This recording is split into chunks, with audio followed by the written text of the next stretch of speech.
ก็คุยกันดังหวยเล่าออก หวยเล่าออก440ก็ถือว่าเลขออกมาตามเป้านะครับ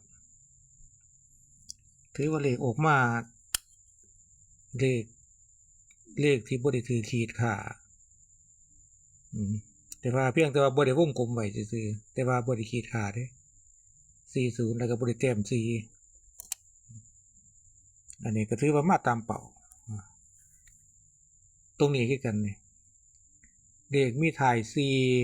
4แล้วก็ถ่าย5ถ่าย9ถ่าย0มาตามเป้า40เด็กที่บางคนก็ทักมาบอกว่ามัก3040ว่าซั่นกัน3040ก็จัดได้เพราะว่ามันบ่ได้ถือเลขแต้มสีแล้วก็บ่ได้ถือเลขขีดขาถือว่าเป็นแนวทางได้แต่ว่าพวกที่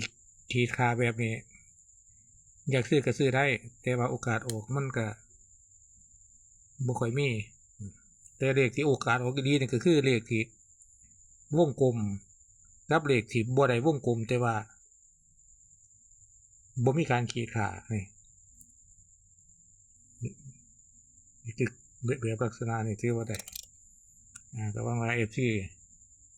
สิโชคดี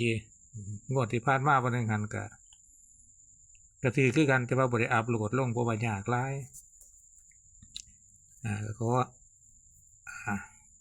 แสดงความยินดีกับ FC ผู้ที่ถือ